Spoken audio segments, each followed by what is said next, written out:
ఇంతవరకు కూడా మనం మన యొక్క సమస్యలను ఏ విధంగా సాల్వ్ చేసుకున్నామనే దాని మీద కొంతవరకు మాట్లాడుకోగలిగాం. మరి మధ్యాహ్నం మన సమస్యలు సాల్వ్ కావాలంటే మనము ఏ విధానంలో ముందుకు వెళ్తే మరి మనం ఇచ్చినటువంటి టైం వచ్చింది. మనం ఒక మంచి నిర్ణయం తీసుకొని ఇక్కడ నుండి జైలుకి సమస్యలు అనేవి ఉండకుండా మనం ఏ విధంగా ముందుకు వెళ్ళి వాటిని పోరాడి సాధించుకోవాలి అనేటువంటి. నా పేరు పుల్లగుమ్మి రాజు, నేను జైలు గ్రేడ్ 2. మరి ఈరోజు మరి యొక్క 18వ తారీఖున రాజమహేంద్రవరంలో రాష్ట్ర స్థాయి ఎనర్జీ అసిస్టెంట్ జేఎల్ఎం గ్రేడ్ 2ల యొక్క అన్ని సర్కిళ్లలోని రాష్ట్రంలో ఉన్నటువంటి అన్ని జిల్లాల్లోని యాక్టివ్ మెంబర్స్ యొక్క రౌండ్ టేబుల్ సమావేశం, ఎగ్జిక్యూటివ్ సమావేశం నిర్వహించుకోవడం జరుగుతుంది. ఈ యొక్క సమావేశాన్ని నిర్వహించుకోవడానికి ముఖ్య కారణము, గత 5 సంవత్సరాల నుండి మరి ఎనర్జీ అసిస్టెంట్లు విద్యుత్ శాఖలో వర్క్ చేస్తున్నప్పటికీ ఈ రోజు వరకు కూడా ఎనర్జీ అసిస్టెంట్లకి మరి సరైనటువంటి మరి ఆ విధమైనటువంటి సర్వీసు నియమ నిబంధనలు లేకపోవడం చాలా బాధాకరణం. అవి లేకపోవడం వల్ల మరి ఎనర్జీ అసిస్టెంట్లు గాయపడి ఈ రాష్ట్రంలో ఇంతవరకు కూడా దాదాపు 120 మందికి పైగా మరణించారు, దాదాపు 150 మందికి పైగా గాయపడ్డారు. వాళ్ళందరూ కూడా ఎవరికి కూడా మరి పరిహారాలు లభించడం లేదు.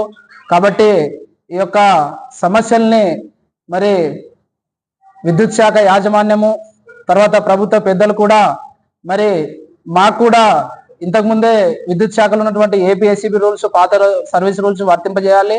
అదేవిధంగా మరి ఇంతవరకు కూడా మరి ప్రమోషన్ ఛానల్ అనేది లేదు. అంతేకాకుండా ఒక దారుణమైన విషయం ఏంటంటే, ఏదైనా ఎనర్జీ అసిస్టెంట్ సచివాలయ ఉద్యోగి ఆ విధంగా మరి విద్యుత్ శాఖలో పనిచేస్తూ ఆ విధంగా మరి పైనుంచి పోల్ మీద కింద పడినప్పుడు అతనికి నో వర్క్ నో పే అని రాస్తా ఉన్నారు. అది చాలా దారుణం అండి. మరి కింద పడిన వ్యక్తి ఏ విధంగా వెళ్ళి వర్క్ చేయగలడు? కాబట్టి అటువంటి పరిస్థితి మరి ఆ విధంగా విద్యుత్ శాఖ యాజమాన్యాలు మానుకొని మరి జేఎల్ఎం గ్రేడ్ 2లందరూ కూడా మరి కింద పడిన వాళ్ళకి, ఆ విధంగా గాయపడిన వాళ్ళకి, ఆ విధంగా చనిపోయిన వాళ్ళకి కారుణ నియామకాలు వెంటనే ఆ యొక్క పరిహారాలు ఇప్పించగలరు. అదేవిధంగా మరి ఇతర సచివాలయ ఉద్యోగుల్లో చేసినటువంటి మరి విధంగానే జేఎల్ఎం గ్రేడ్ 2లను కూడా మరి విద్యుత్ శాఖలో విలీనం చేస్తూ విద్యుత్ శాఖలో ఇస్తున్నటువంటి అన్ని సర్వీసు నియమ నిబంధనలు కూడా జేఎల్ఎం గ్రేడ్ 2లకి వర్తింపజేయాలని ఈ సందర్భంగా నేను రాష్ట్రంలో ఉన్నటువంటి 3 డిస్కంల సిఎండీల గారిని మరి వేడుకొంచున్నాను. అదేవిధంగా రాష్ట్ర మరి విద్యుత్ శాఖ మంత్రి అయినటువంటి గొట్టిపాటి రవికుమార్ సార్ని కూడా, సార్ మేము అడుగుతా ఉన్నాము, ఈరోజు మాకి చాలా సమస్యలు ఉన్నాయి, వాటన్నిటి కూడా మీరు తీర్చగలరని అడుగుతున్నాము. అదేవిధంగా రాష్ట్ర ముఖ్యమంత్రి వర్యులైనటువంటి చంద్రబాబు నాయుడు సార్ని కూడా మేము రిక్వెస్ట్ చేస్తా ఉన్నాము, సార్ మా సమస్యలు గత 6 సంవత్సరాల నుండి చాలా ఎక్కువగా ఉన్నాయి, దయమైనటువంటి స్థితిలో ఉంటున్నాం. కాబట్టి మీరు త్వరగా మా విషయంలో ఒక నిర్ణయం తీసుకొని మాకు మేలు చేసిన వారుగా ఉంటారని ఈ సందర్భంగా తెలియజేసుకుంటున్నాం. పరిష్కారం చేసుకునే విధంగా ముందరికెళ్ళగలగాలి. ఆ విధంగా మరి మనకి ఉన్నటువంటి ఇప్పుడు సమస్యలు తీరడం వల్ల కొంత ఉపశమనం ఉంటుంది. ఆ తర్వాత చిన్న చిన్న సమస్యల గురించి కూడా మనం పోరాడదాం, సాధించుకుందాం. కావున ఫస్ట్ మనం ఇవ్వాల్సినటువంటి ప్రిఫరెన్స్ మనకి ఏవైతే ప్రధానమైనటువంటి సమస్యలు ఉన్నాయో మనము మరి ఆ విధంగా తీసుకుందాము. ఆ ప్రధానమైన సమస్యల్లో మొట్టమొదటిగా విషయం ఏంటంటే, మనం సర్వీస్ లో జాయిన్ అయ్యి 5 సంవత్సరాల కాలం గడిచినప్పటికీ ఈ రోజు వరకు కూడా మరి సర్వీస్ రూల్స్ మరి లేకపోవడం చాలా కారణం. ఏవో కొత్త సర్వీస్ రూల్స్ ఉన్నాయన్నారు కానీ అవి ఎంతవరకు అమలు చేస్తున్నారనేది మనకు అవగాహన ఉంది. ఎక్కడ కూడా అమలు చేసేటువంటి పరిస్థితులు లేదు. ఆ సర్వీస్ రూల్స్ లేకపోవడం వల్ల అసలు ఏం చేయలేని పరిస్థితి ఈ రోజు యాజమాన్యం ఆ విధంగా ఉంది. కాబట్టి మనం భవిష్యత్ దినాల్లో మన యొక్క ప్రధానమైన సమస్యగా ఫస్ట్ మనకి విద్యుత్ శాఖలో ఉన్నటువంటి మరి ఏదైతే పార్లమెంట్గా సర్వీస్ రూల్స్ వస్తే మరి అందరికి నష్టపోయిన వారికి పరిహారం వచ్చింది. ఆ తర్వాత ప్రమోషన్ ఛానల్ కూడా మనకి ఇంప్లిమెంటేషన్ చేస్తే చాలా మంచిది. కాబట్టి ఈ యొక్క 3 ప్రధానమైన డిమాండ్లు ఉన్నాయి. ఇంకా ఏదైనా కూడా ఇందులో ఉన్నటువంటి వారు ఇంకా మన యొక్క డిమాండ్లు ఏవైనా ప్రధాన లక్ష్యమైనటువంటి డిమాండ్లు ఏవైతే ఉన్నాయో వాటిని తెలిపితే దాని గురించి కూడా మనం ఒక నిర్ణయం తీసుకుందాం, ఒక చోట రాసుకుందాం, దాన్ని షార్ట్ లిస్ట్ చేసుకొని ఫైనలైజ్ చేసుకొని మరి వాటి కొరకే మనం ముందరికి వెళ్ళినట్లు మనం నిర్ణయం తీసుకుందాం.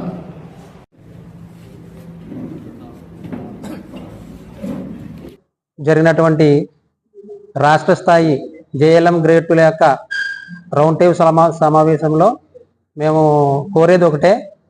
ఎందుకంటే ఎన్ని రోజులు బట్టి మేము రిక్రూట్మెంట్ అయ్యి 6 సంవత్సరాలు అవుతుందండి. ఈ 6 సంవత్సరాలు బట్టి మాకు రావాల్సినటువంటి బెనిఫిట్స్ కానీ, మాకు డిస్కమ్ నుంచి రావాల్సినటువంటి బెనిఫిట్స్ కానీ రావట్లేదు. ఎందుకంటే మాకుతోటి 24/7 రాత్రి పగళ్ళు డిస్కమ్లే వర్క్ చేయించుకుంటున్నాయి. మాకు రిక్రూట్మెంట్ అయితే గ్రామ సచివాలయాల్లో జరిగింది, కానీ ప్రభుత్వ వారు డిస్కమ్లకు అప్పచెప్పడం వల్ల మేము రాత్రి పగళ్ళు 24 గంటలు మేము పనిచేస్తూ 33 kV 11 kV వర్క్ చేస్తూ ఎంతోమంది ప్రాణాలు కోల్పోయారు, అలాగనే అవయవాలు కోల్పోయారు. అయినప్పటికీ మాకు రావాల్సినటువంటి బెనిఫిట్స్ రావట్లేదు. ఇది ఎంతవరకు న్యాయం? ఇప్పటి వరకు చూసాము.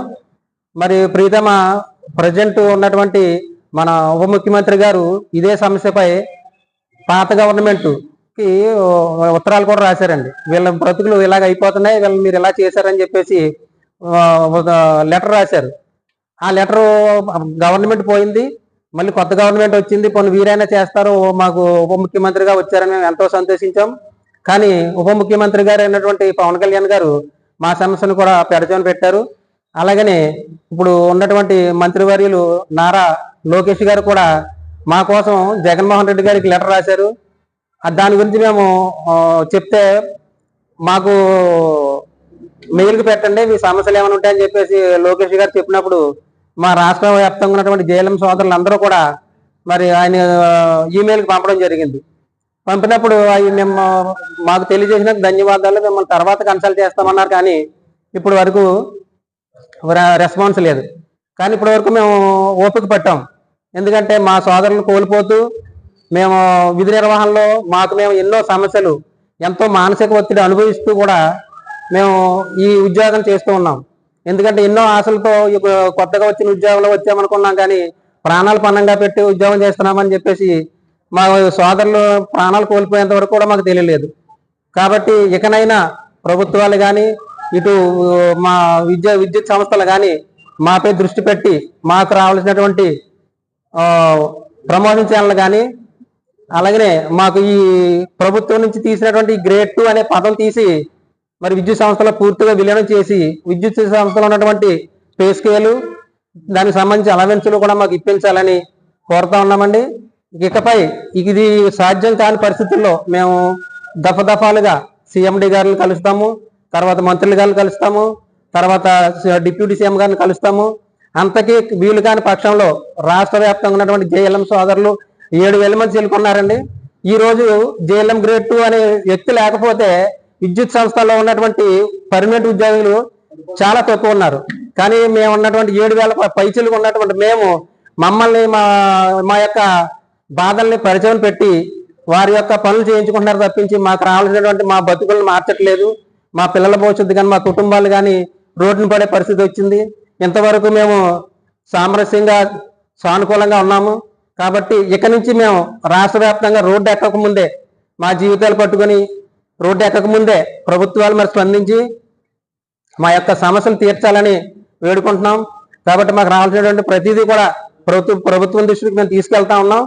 కాబట్టి ఇక్కడి నుంచి అయినా మాకు ప్రభుత్వం నుంచి కానీ, ఇటు విద్యుత్ సంస్థ నుంచి కానీ రావాల్సినటువంటి ప్రతిదీ కూడా వచ్చే విధంగా, వచ్చే వరకు కూడా మేము విశ్రమించమని ముందుకు పోరాటాన్ని ముందుకు తీసుకెళ్తూ మా యొక్క రాష్ట్ర వ్యాప్తంగా ఉన్నటువంటి 7,000 మంది పైచీలకు అందరూ కూడా ఒకే తాటిపై ఒకే మాటపైకి వచ్చి ప్రతి ఒక్కరం కూడా ముందుకు తీసుకెళ్తామని, అవసరమైతే రాష్ట్ర వ్యాప్తంగా ఉన్నటువంటి అందరం కలిసి CM గారి దగ్గరికి ధర్నా చేయడానికి కూడా మేము వెనకాడమని, ఇప్పుడు ఎందుకంటే బలంగా నిర్ణయం తీసుకున్నాం. ఇప్పటి వరకు మా కుటుంబాలు కానీ, మా ప్రాణాలు మేము చాలా పణంగా పెట్టి పనిచేసాం. ఇక నుంచైనా మాకు మీరు భరోసా కల్పించి మాకు రావాల్సినటువంటి ప్రతిదీ కూడా మాకు న్యాయం చేస్తారని సభాముఖంగా తెలియజేస్తూ సెలవు తీసుకుంటాం.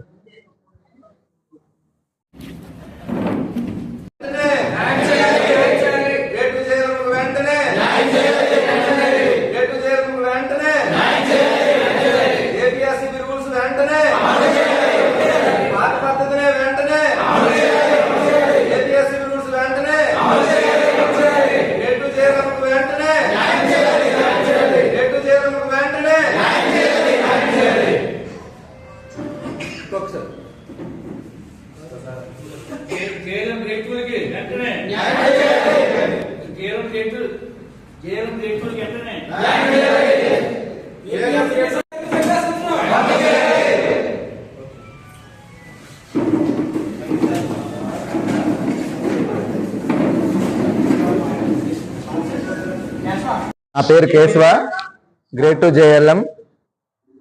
రాష్ట్ర వ్యాప్తంగా ఈరోజు రాజమండ్రిలో జేఎల్ఎం కోఆర్డినేషన్ సమావేశం జరుగుతుంది. ఈ సమావేశంలో ప్రభుత్వాన్ని మేము ఒకటే ప్రశ్న తెలుసుకున్నాం. గత ప్రభుత్వంలో మేము గ్రామ వార్డు సచివాలయంలో భాగంగా రిక్రూట్ అయినప్పటికీ మా సమస్యలు తీరకపోవడంతో పాదయాత్రలో వ్యయ ప్రయాసాలు కోర్చి నారా లోకేష్ గారికి మా సమస్యలు విన్నవెత్తడంతో ఆయన పాదయాత్రలోనే మాకు హామీ ఇచ్చారు. ఎలా అయినా మీ సమస్యని మన ప్రభుత్వం ఏర్పడిన వెంటనే సామరస్యపూర్వకంగా పరిష్కరిస్తామన్నారు. మా సమస్యలపై గత మాజీ ముఖ్యమంత్రి జగన్మోహన్ రెడ్డి గారికి కూడా నారా లోకేష్ గారు పలు దఫాలుగా లెటర్లు రాయడం జరిగింది. ఇండస్ట్రియల్ యాక్ట్ లో ఉండాల్సిన విద్యుత్ ఉద్యోగులని సచివాలయాల్లో ఉంచారు అని. మా సమస్యలు పూర్తిగా ఈ ప్రభుత్వానికి తెలుసు. వెంటనే ఎప్పటికైనా ప్రభుత్వం మేల్కొని మా సమస్యలను వెంటనే పరిష్కరించాలి. ఇప్పటికే విద్యుత్ సంస్థల్లో 24/7 చేస్తూ చాలా మంది సోదరులను కోల్పోయాం. ఇకనైనా వెంటనే స్పందించి పాత రెగ్యులేషన్స్ అమలు చేసి ఏపీఆర్సీబీ రూల్స్ ప్రకారం మాకు వెంటనే ప్రొవిజన్ డిక్లేర్ చేస్తూ ప్రమోషన్ ఛానల్ కల్పించాలి. ఇప్పటికే మేము ప్రతి ఆర్డర్ని కూడా అప్రూవల్ టు గవర్నమెంట్ అనే పొందుతున్నాం. ఏది కూడా మాకు సకాలంలో అందడం లేదు. దయచేసి ప్రభుత్వ పెద్దలు, విద్యాశాఖ మంత్రి మరియు ముఖ్యమంత్రి చంద్రబాబు నాయుడు గారు వెంటనే స్పందించి మీ దృష్టిలో ఉన్న సమస్య, అయ్యా మా గురించి మీకు పూర్తి అవగాహన ఉంది, ఎనర్జీ ఎస్టేట్ల సమస్య ఏంటనేది మీకు తెలుసు, వెంటనే మీరు తక్షణమే స్పందించి మా సమస్యను పరిష్కరించి ఏపీఆర్సీబీ రూల్స్ ప్రకారం మాకు ప్రొవిజన్ డిక్లేర్ చేస్తూ పై అధికారుల నుంచి మేము పడుతున్న ఇబ్బందులను వెంటనే పరిష్కరించి మాకు న్యాయం చేయగలరు. ఎనర్జీ ఎస్టేట్లకు వెంటనే